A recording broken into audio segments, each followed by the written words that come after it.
Welcome again to the channel, Life with Jennifer JM, and I'm your girl.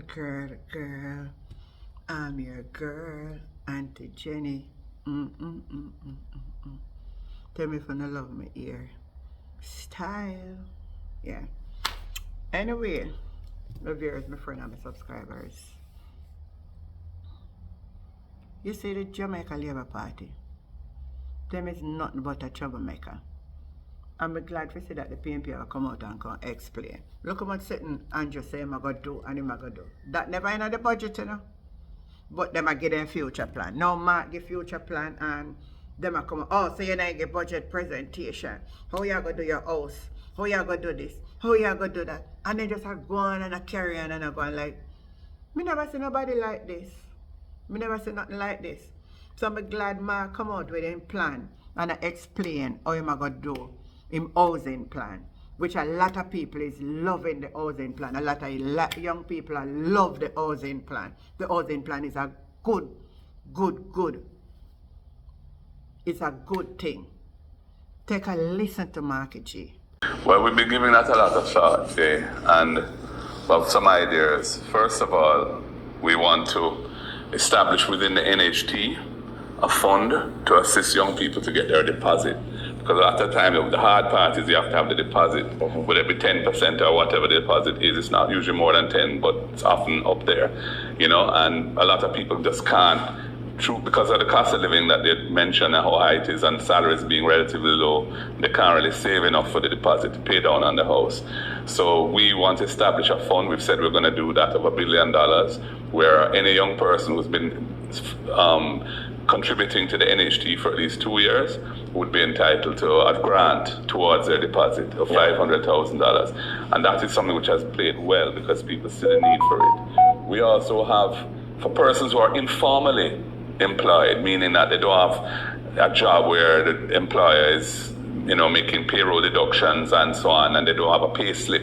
It's hard for them to establish their proof of income to qualify for a mortgage loan. And we have a thing called rent to own, which is an idea that we have put out there that we want to implement. So if somebody who is a successful blogger or whatever and is making money that way or whatever they may be doing, you know, buying and selling or whatever, but they don't have a pay slip, they can apply for an NHT house and they can go in as a tenant. And they, over a relatively short period of time, we're thinking about 6 months, the rent would be fixed at the same amount as the mortgage would be. Okay. And as long as they're current and show that they can make the payments over, say, 6 months, then they would qualify for the mortgage without having to produce a pay slip. And then they could just roll that up and then get the mortgage and buy the house. Similarly now, under the rent to own, there's another category of person now who is struggling. They're renting where they live now, but they don't have it. Times are so hard, they can't save for the deposit. And we would say, all right, they will now could rent an NHT house, and we would allocate a portion of their rental payments towards a deposit fund for them.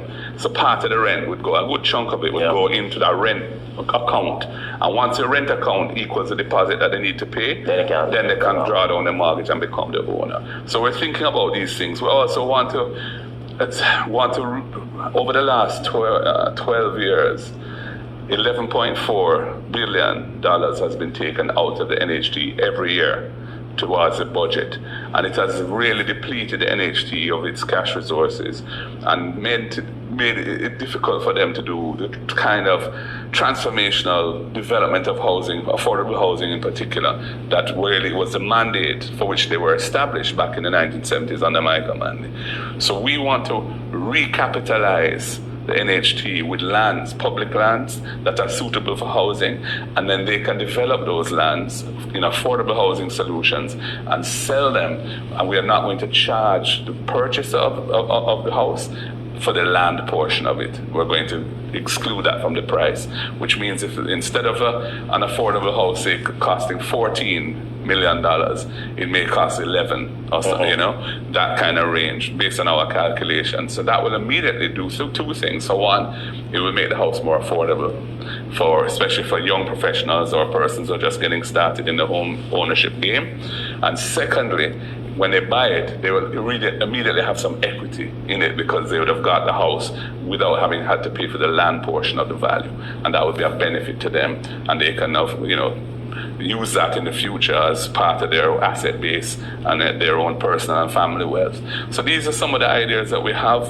There are a few other things we want to do as well. For some of our existing NHT borrowers, public servants, for example, there was a policy in place that they got a discount on the interest rate on their mortgage loan for being a public servant. That was taken away from them. We want to put that back in place for them. For the borrowers at the lowest band, which is, I think, persons who earn up to $30,000 a week, they are the lowest band. Right now, the insurance on the house, which is part of what they pay each month in their mortgage payment, has gone up because insurance rates, because of climate change and so on, insurance is getting more expensive. We said that we will let the fund absorb, then NHG will absorb the mortgage costs for that category of borrower and give them a break, So those are some of the things. There are a couple of other things, like, for example, for public sector workers, again, right now, the way that the NHT assesses whether you're eligible to borrow is what they call the debt service coverage ratio, which is a relationship between the monthly payment and your monthly income. And you can't be more than a certain percentage of that. And for the public sector workers, we're going to increase that percentage to give them more lee room to borrow a bit more, so they can afford a house more easily. So we're really looking at the housing thing and trying to see how we can solve the problem. So we plan to do a major build out over the next 5 years of affordable housing, because that's really been a gap over the last 10 years or so. There's been a lot of construction of new buildings and new houses, but typically they're at prices that are not really within the outer range for most of our young people. So that could honest now. Be honest. Tell me that this is not a great and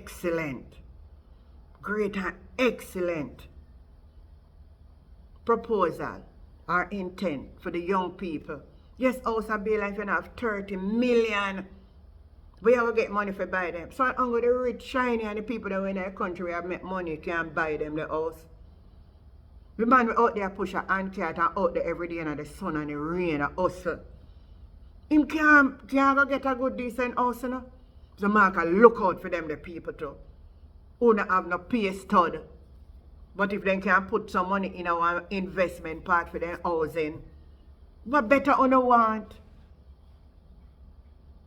And you flavor will come out and come talk about say a FinSAP budget. On a vision. On a vision, man. Pay nonsense you come talk on the budget platform. On just discussing. So my viewers, my friend and my subscriber, want to tell me what I think about Mark housing plan. I love it. I love the plan. My grandchildren then can come own a home for themselves and have to think about dead left. Remember to like, share and subscribe to the channel. Life with Jennifer JM. Catch you on the next time. Bye.